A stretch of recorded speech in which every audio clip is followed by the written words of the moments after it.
Banyak di antara kita yang masih belum memahami bobotnya Allah Subhanahu wa taala. Allah ini teman-teman adalah pencipta yang menciptakan semuanya, semuanya yang dijangkau atau tidak dijangkau oleh mata kita di langit sana, di bumi ini, di kedalaman lautan. Bahkan Allah memperkenalkan dirinya dalam sebuah ayat yang sangat mulia. A'udzubillahi minasyaitonirrajim. Wa ma tasqutu min waraqatin illa ya'lamuha wa la habbatin fi dhulumatil ardi wa la ratbin wa la yabisin illa fi kitabim mubin. Tidak ada selembar daun yang jatuh dari sebuah pohon kecuali dia tahu, Allah tahu dari pohon mana, berapa kali dia tersentak, kemudian dia jatuh di sisi mana di tanah. Allah semua sudah tahu kapan dia jatuh, kapan daun itu tumbuh. Dan tidak ada biji yang basah ataupun kering di dalam bumi kecuali Allah sudah catat semuanya di Lauhil Mahfuz. Allah itu latif, lembut dan mengetahui segala sesuatunya. Basir, ya, atas melihat semua segala satunya. Allah Maha Kuasa. Makanya tingkat tertinggi dalam iman, dalam agama kita adalah setelah Islam, kalau dia cuma kerjakan rukun Islam saja namanya Muslim. Tapi kalau dia gabung dengan rukun iman yang 6, sudah mengerjakan sholat, zakat, puasa Ramadan, haji, kemudian diikuti dengan ke-6 rukun iman, yakin Allah perintahkan, yakin malaikat sedang menyaksikan dan mencatatnya, yakin ini diturunkan dalam kitab-kitab Al-Quran, yakin ini diperintahkan pada Rasul Nabi Muhammad SAW, yakin dia akan terima balasannya pada hari kiamat, maka dia ikuti dengan rukun iman, dan ini takdir baik takdir buruk ada dicatatkan oleh Allah SWT, maka namanya mukmin. Tapi tingkat lebih tinggi lagi daripada itu, penggabungan antara rukun Islam, rukun iman, dan ada adab mengenal Allah, namanya ihsan. Ihsan itu apa kata Nabi SAW? An ta'budallaha ka'annaka tarah, fa in lam takun tarah fa innahu yarak. Engkau menyembah Allah seakan-akan engkau melihatnya, dan kalau kau tidak melihatnya, yakinlah dia sedang melihatmu. Selalu merasa dikontrol oleh Allah Subhanahu wa taala.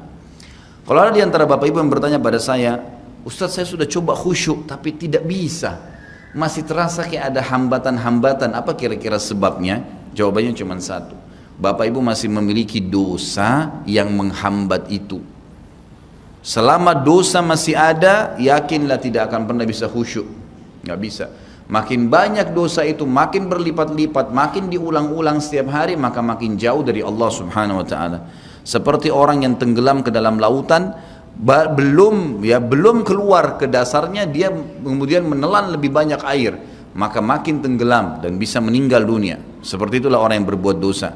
Maka berbanyak istighfar, seminggu, 2 minggu, sebulan. Sampai Abdullah bin Umar mengatakan radhiyallahu anhuma, ini sahabat Nabi ya, dikenal dengan sahibut ta'assi, orang yang sangat luar biasa dalam mengerjakan sunnah Nabi SAW. Hal yang kecil aja dikerjain sama dia. Sampai Abdullah bin Umar, saya pernah ceritakan kalau masih ingat kisahnya, bagaimana beliau memberhentikan 70 kafilah haji di zaman pada saat Nabi SAW sudah meninggal, di zaman pemerintahan ayahnya Umar bin Khattab radhiyallahu anhu ajma'in. Beliau pernah memberhentikan 70 kafilah haji, lalu kemudian beliau bilang, berhentilah di sini, tunggu sebentar dan lihat apa yang saya lakukan. Lalu Abdullah bin Umar jalan jauh sekali, orang semua lihat apa yang dia mau kerjakan nih orang. Ini ulamanya sahabat. Tiba di sebuah pohon, beliau kencing di pohon itu. Kemudian setelah kencing kembali lagi.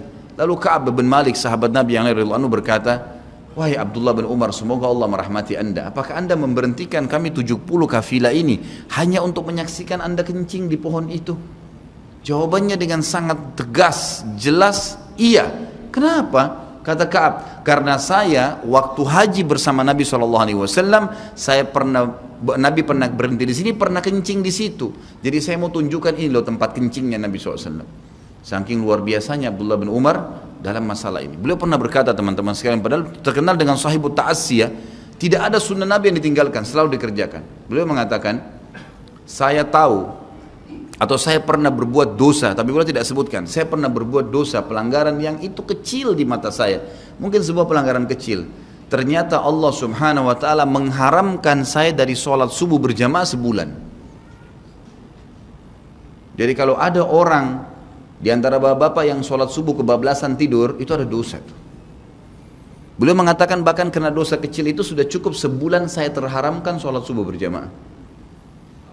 Ada di antara mereka yang mengatakan juga, di antara para sahabat dan ulama tabi'in, saya gabungkan perkataan-perkataan mereka, banyak di antara mereka yang mengatakan, dan hampir sama semuanya. Mereka mengatakan, kami tahu ya, atau saya mengetahui perubahan, ada dosa yang saya lakukan pada saat terjadi perubahan pada pasangan saya.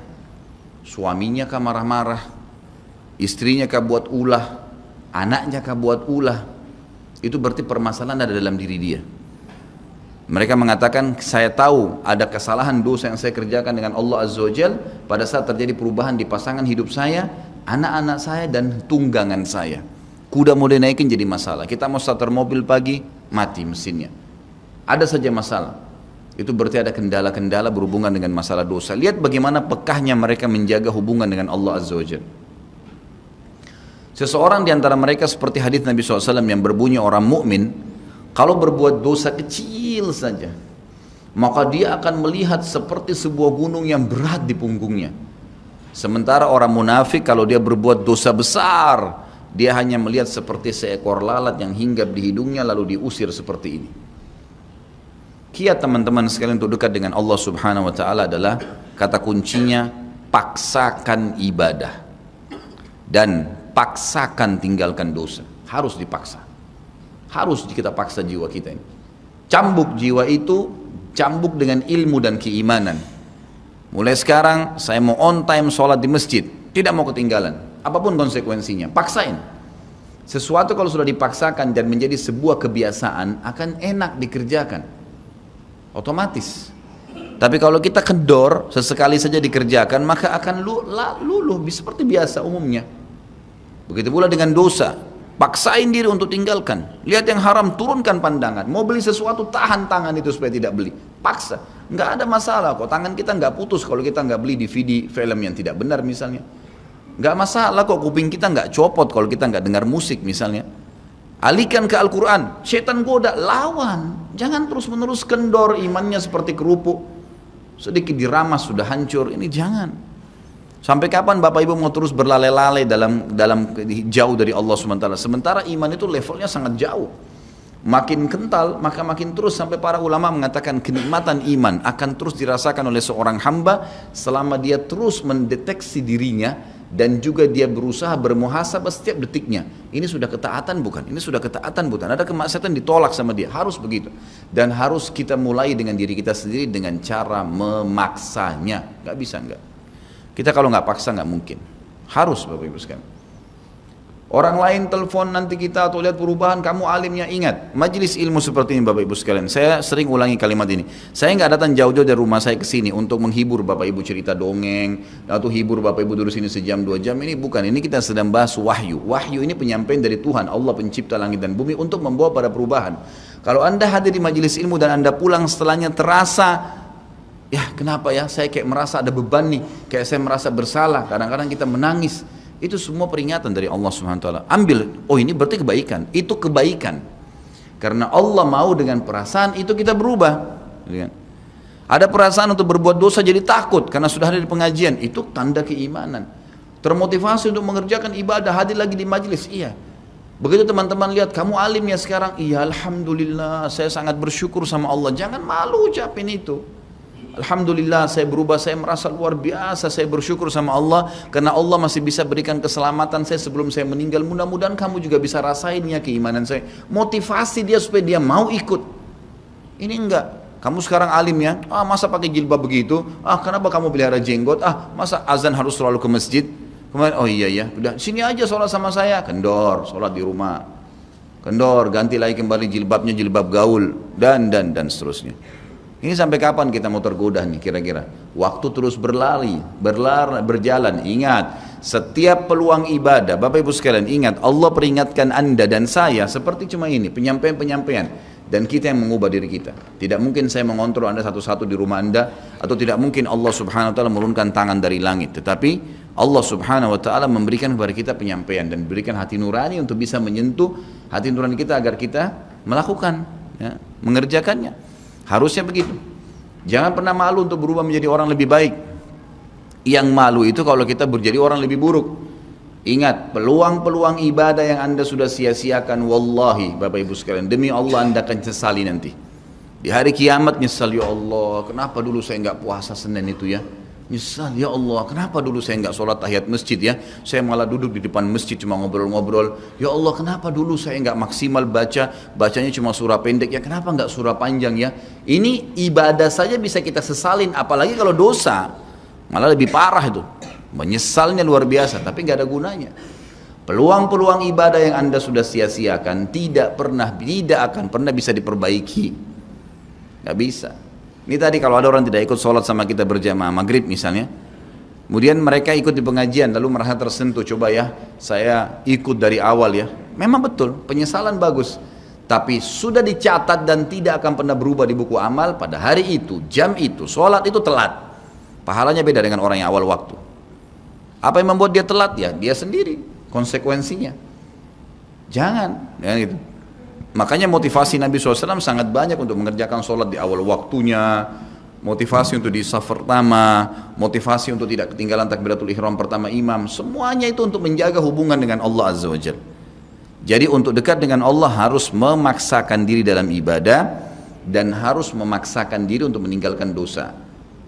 Bagaimana tangganya untuk sampai ke sana? Ilmu, majlis ilmu. Hadir di majelis ilmu seperti ini Bapak Ibu sekalian, saya bukan mengatakan karena saya menyampaikan, siapa saja di antara teman-teman dai yang sampaikan, semoga Allah ikhlaskan niat kita semua, itu harus dihadiri, harus. Hadiri majelis ilmu akan mengubah kita. Kalau tidak, dengar, bawa Walkman, bawa headset, bisa dengar di HP kita. Sekarang bisa daripada kita nonton, orang banyak habisin pulsanya hanya nonton YouTube hal-hal yang tidak ada manfaatnya. Nonton ceramah tuh, dengarin. Sambil belanja, sambil macet di jalan, pasang headset di kuping, kemudian kita dengarin ceramah-ceramah itu. Tambah ilmu dengan ilmu, tidak ada kata cukup. Kata para ulama salaf, ilmu itu, ilmu syar'i yang merupakan tangga membawa kita kepada hubungan dengan Allah yang sangat baik, karena dengan keimanan akan muncul, iman akan muncul dengan ilmu itu, ya dia akan memberikan setengah hidupnya dengan cara kita membayar dia dengan seluruh hidup kita. Nggak bisa. Seminggu sekali itu nggak cukup, nggak cukup. Apalagi ada orang sebulan sekali, apalagi ada orang cuman kalau lagi ada waktu lowong, ini nggak bisa. Kita sibuk Bapak Ibu sekalian memberikan makan tubuh kita.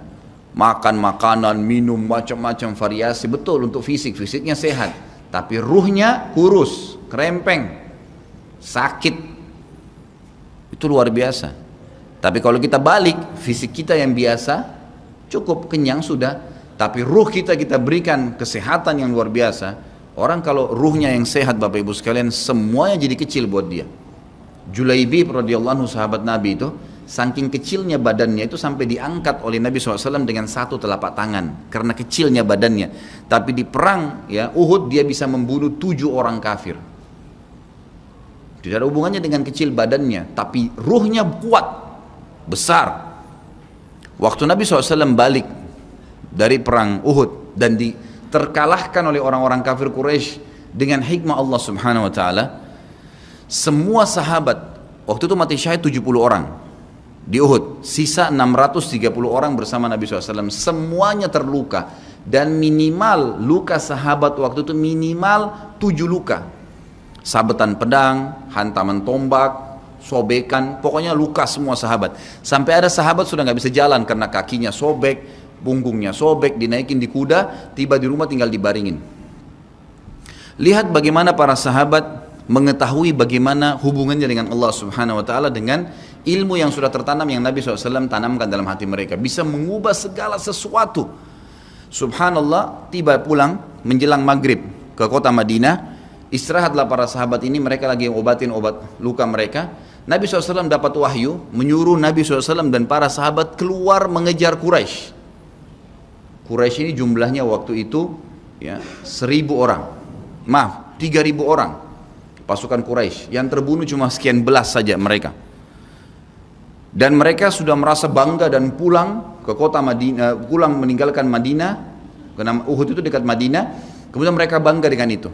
Keesokan paginya habis sholat subuh kata Nabi SAW, wahai sahabat-sahabatku, Allah Azza wa Jalla memerintahkan kita untuk mengejar Quraisy.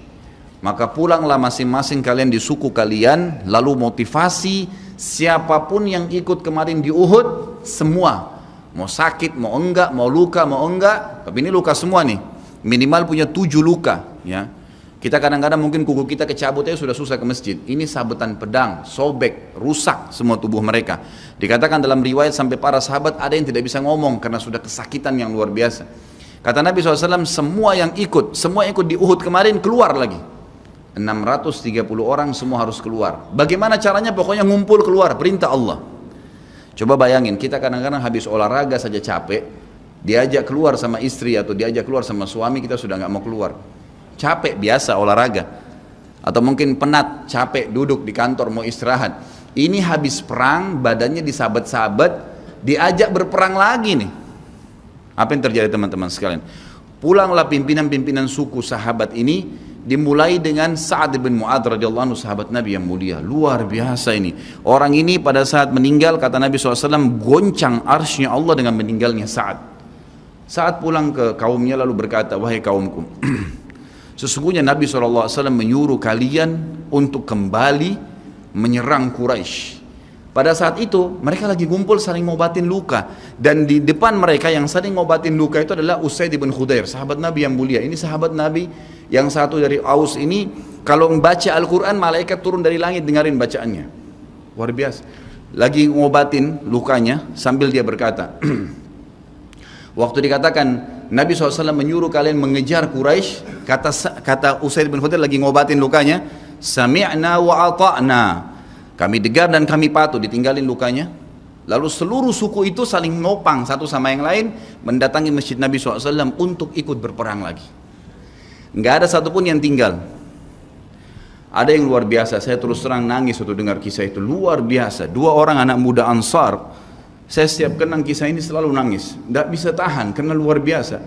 Anak dua orang ini belasan tahun umurnya, dan dua-duanya nggak bisa jalan, Bapak Ibu sekalian. Nggak bisa jalan. Luar biasa. Sudah sobek kakinya, sobek punggungnya, bahkan dikatakan di bagian leher ada irisan, di bagian lehernya ada irisan, gitu kan. Kesakitan. Dua-dua ini diturunkan dari kuda, ditidurkan, adik kakak nih. Tapi saya tidak ingat, namanya tidak disebutkan dalam kisah, tapi ini kisah luar biasa. Dan kemarin kebetulan Imam Masjid Haram atau saya lagi umrah nyebutin kisah itu juga. Hampir satu masjid orang menangis mendengarkan kisahnya. Dia mengatakan, waktu sampai ke telinga adik kakak ini umurnya belasan tahun ya, di bawah 20 tahun. Kalau Nabi SAW memanggil seluruh yang hadir di Uhud untuk kembali berperang. Ini mereka nggak bisa jalan nih. Si kakak bilang sama adiknya, kita nggak bisa tinggal di sini nih. Rasulullah SAW sudah memanggil kita untuk menjawab panggilan Allah. Kata adiknya, bagaimana caranya kita merangkak? Bagaimana caranya kita ke sana? Nggak ada yang bisa nopang. Ini berdua lagi sakit. Mereka cuma tinggal sama ibunya. Lalu berkata si kakak, sekali saya seret kamu, sekali kamu seret saya. Mereka saling seret satu sama yang lain, Bapak Ibu sekalian, sampai di hadapan masjid Nabi SAW. Lihat bagaimana iman mereka kepada Allah Subhanahu Wa Taala, luar biasa. Dan ini tidak bisa kecuali kalau dipaksakan. Kalau tidak dipaksakan nggak bisa. Semoga Allah Subhanahu Wa Taala jadikan kita orang yang selalu memaksakan diri untuk ibadah. Karena kalau tidak, kita nggak paksakan, kita akan mati dalam keadaan konyol dan menyesal, karena tingkatan-tingkatan di surga akan hilang. Percuma. Baik, saya bacakan pasal kedua. Adab terhadap Allah Subhanahu Wa Taala. Seorang muslim hendaknya melihat segala sesuatu yang telah diberikan Allah kepadanya dengan tiada terhingga, yakni berupa kenikmatan yang tak terhitung. Terlindungnya dia pada saat menempel di dalam rahim ibunya, ketika berupa nutfah atau air mani, menentukan perjalanan hidupnya hingga hari bertemu dengan Rabb-nya Allah Azza wa Jal. Hendaknya ia bersyukur kepada Allah atas nikmat itu dengan lisannya, yakni memuji dan menyanjung Allah secara semestinya. Juga bersyukur kepada Allah dengan anggota badan, dengan cara menggunakannya di dalam ketaatan kepada Allah Subhanahu wa Ta'ala. Karena mengingkari nikmat, tidak mengakui kelebihan yang diberikan Allah, mengingkarinya beserta kebaikannya, bukanlah termasuk adab kepada Allah. Sebagaimana Allah berfirman dalam surah An-Nahl ayat 53, A'udzubillahi minasyaitonirrajim. Wa ma bikum min ni'matin faminallah. Dan apa saja nikmat yang ada padamu, maka itu dari Allah datangnya. Dalam surah An-Nahl ayat 18 Allah berfirman, A'udzubillahi minasyaitonirrajim, wa in ta'uddu ni'matallahi la tuhsuha. Dan jika kalian menghitung-hitung nikmat Allah, maka kalian tidak akan mampu untuk menghitungnya. Begitu banyak nikmatnya Allah, Bapak Ibu sekalian. Kita berbuat maksiat, pelanggaran-pelanggaran, tapi Allah masih bisa memberikan kita oksigen gratis. Cahaya masih bisa ditangkap oleh mata kita. Telinga kita masih bisa menangkap suara sehingga mengetahui apa yang diinginkan oleh kita. Setelah bertahun-tahun berbuat dosa, dengan taubat kepada Allah, Allah bisa ampuni. Itu luar biasa. Nikmat Allah tidak bisa terhitung. Rugilah orang-orang yang tidak menyembah Allah Subhanahu wa Ta'ala. Dan kalau seandainya, kata Ibnu Taimiyah rahimahullah, Orang-orang yang bermaksiat kepada Allah itu tahu bagaimana nikmatnya keimanan yang ada dalam hati kami ini, sehingga kami bisa menangis dan kami bisa merasakan dekatnya dengan Allah, bahkan merindukan surga dan selalu merasa diri jauh dari neraka. Maka niscaya mereka akan membelah dada-dada kami dan mengambil keimanan itu, karena mereka tidak akan pernah merasakannya. Keimanan akan membuat makanan sederhana menjadi mewah, tidur di tempat yang biasa akan menjadi nyaman, bahkan cobaan seberat apapun menjadi kecil buat kita, karena keimanan kepada Allah Subhanahu wa taala. Dan itu sebuah nikmat. Itu hanya bisa dirasakan kalau kita betul-betul memaksakan diri beribadah kepada Allah Subhanahu wa taala. Allah berfirman dalam surah Al-Baqarah 152 dari selanjutnya, A'udzubillahi minasyaitonirrajim. Fadhkuruni azkurkum washkuruli wala takfurun. Ingatlah selalu aku, kata Allah. Selalulah berzikir, selalulah patuh, selalulah kerjakan ketaatan-ketaatan, nikmatilah yang halal, jauhilah yang dilarang, maka aku akan ingat kepada kalian. Bayangkan kalau seorang presiden mengingat kita, bagaimana bangganya kita disebut-sebut nama kita di hadapan orang-orang yang di sekitarnya. Bagaimana dengan Allah pencipta langit dan bumi yang mengingat kita. Dan bersyukurlah kepadaku dan jangan kalian mengingkari nikmat-nikmatku. Oleh karena itu, tidaklah beradab jika seseorang lari kepada sesuatu yang tidak memiliki tempat pelarian, bersandar kepada yang tidak memiliki kemampuan apapun, serta bertawakal kepada yang tidak mempunyai daya dan kekuatan. Allah Subhanahu wa taala berfirman dalam surah Hud ayat 56, A'udzu billahi minasyaitonir rajim, ma min dabbatin illa huwa akhidun binasiyatiha. Tidak ada sesuatu atau tidak ada suatu binatang pun melainkan dialah yang memegang ubun-ubunnya.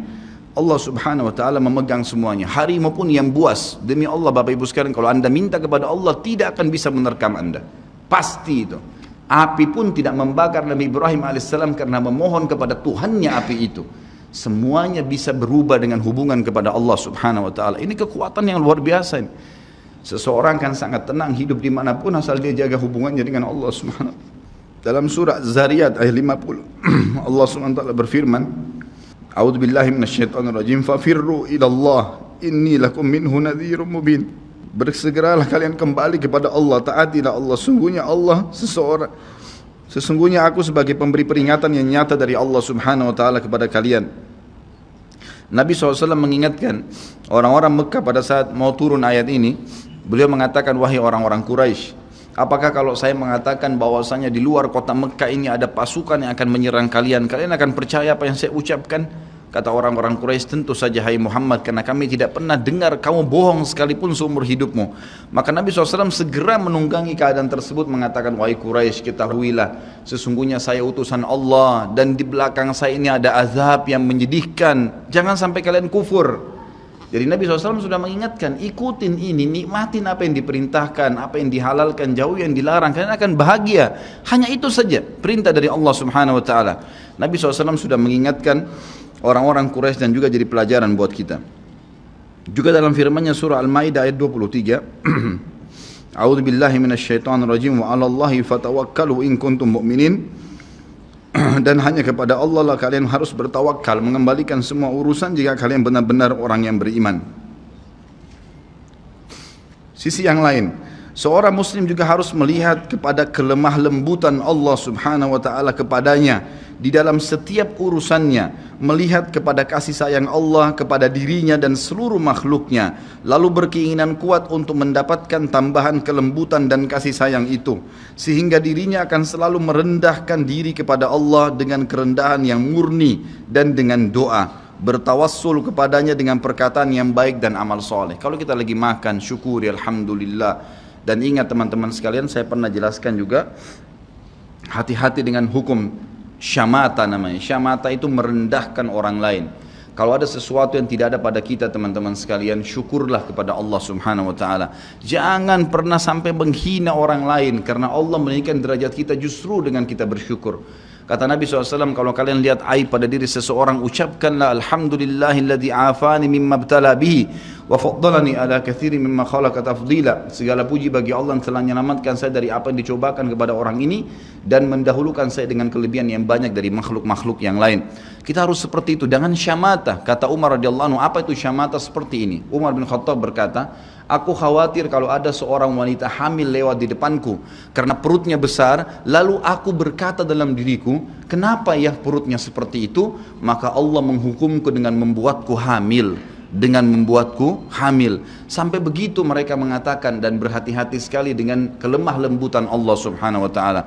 Allah lah yang telah membuat binatang yang ada binatang yang indah bulunya, yang bagus tampangnya, dan ada Allah juga ciptakan buruk di mata manusia untuk menunjukkan keajaiban dan kemahakuasaannya Allah. Ada ikan yang indah untuk dilihat, ada ikan yang seperti batu buruk. Kita cuma mengatakan subhanallah yang telah menciptakan yang baik dan buruk, subhanallah yang telah menciptakan yang sehat dan sakit, subhanallah yang telah menciptakan yang putih dan hitam, subhanallah dan subhanallah. Bukan justru kita menghina teman-teman sekalian. Kalau ada sesuatu yang menimpa orang lain yang tidak ada pada kita, syukurilah nikmat Allah subhanahu wa ta'ala, dan jangan sampai kita merendahkan orang lain.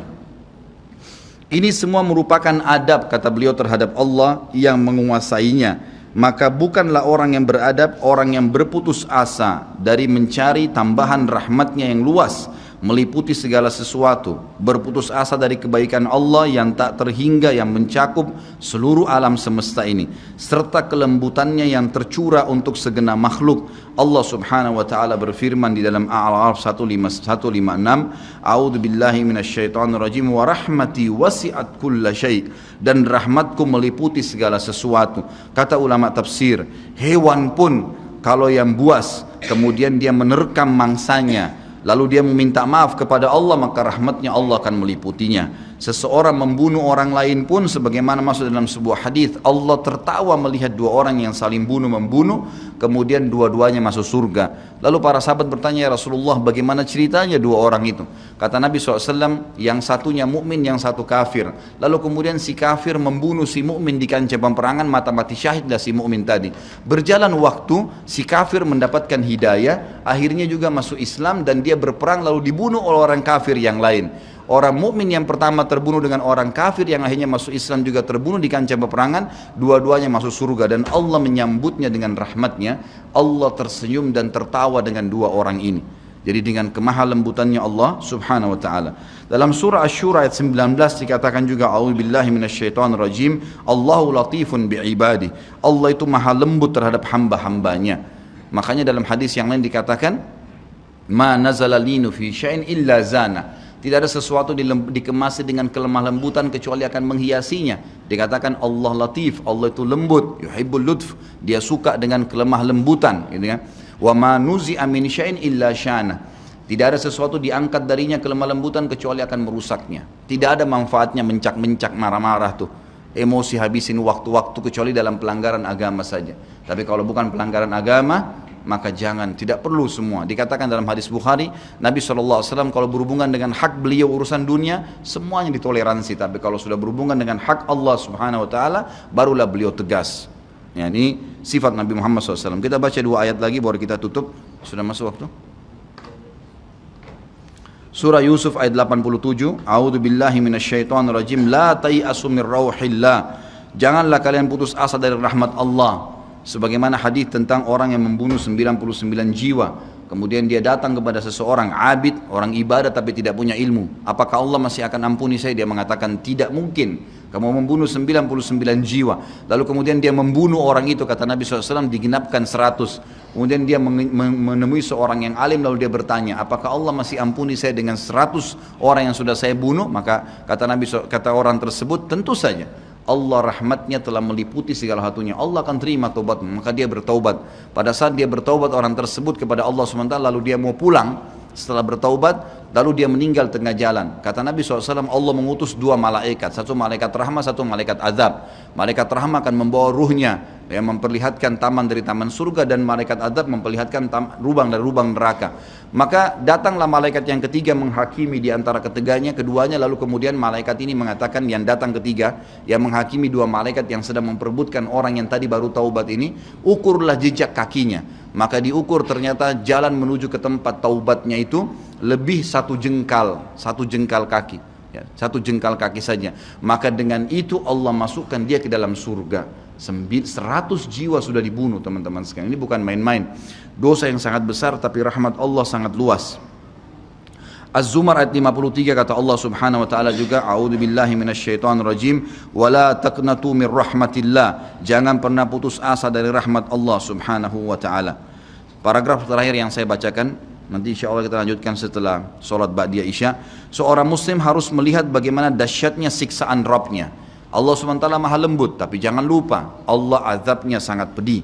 Seorang muslim harus melihat bagaimana dahsyatnya siksaan Rabbnya, kerasnya azab dan kecepatan hisabnya. Kalau datang seketika, gitu kan? Dan tidak ada yang bisa bendung, sehingga dia bertakwa atau takut kepadanya, menjaga diri terhadapnya, serta meninggalkan segala kemaksiatan. Maka ini pun merupakan bentuk adab kepada Allah, sehingga tidaklah seseorang itu beradab menurut orang-orang yang berakal apabila ia menentang Allah dan berlaku aniaya atau zalim.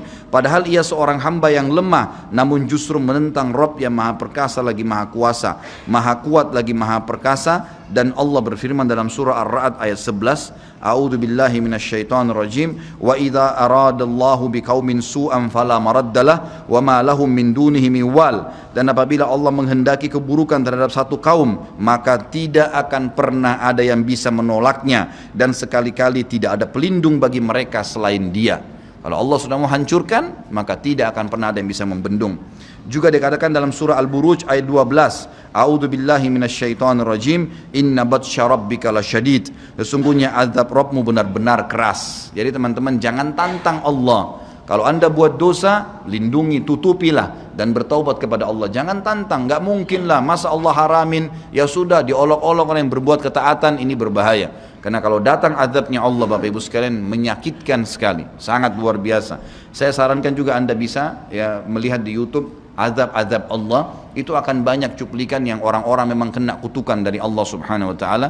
Bisa mudah-mudahan menambah iman kita. Ayat yang terakhir adalah surah Al-Imran ayat 4 yang bunyinya, A'udzu billahi minasyaitonir rajim, wallahu azizun dzuntiqam. Allah itu maha perkasa, maha mulia, dan Allah mempunyai balasan siksaan yang sangat keras. Ingat, Allah memang maha pengampun, tapi Allah juga dari sisi lain azabnya sangat keras. Maka harus hati-hati Bapak Ibu sekalian dalam menjaga hubungan dengan Allah Subhanahu wa taala.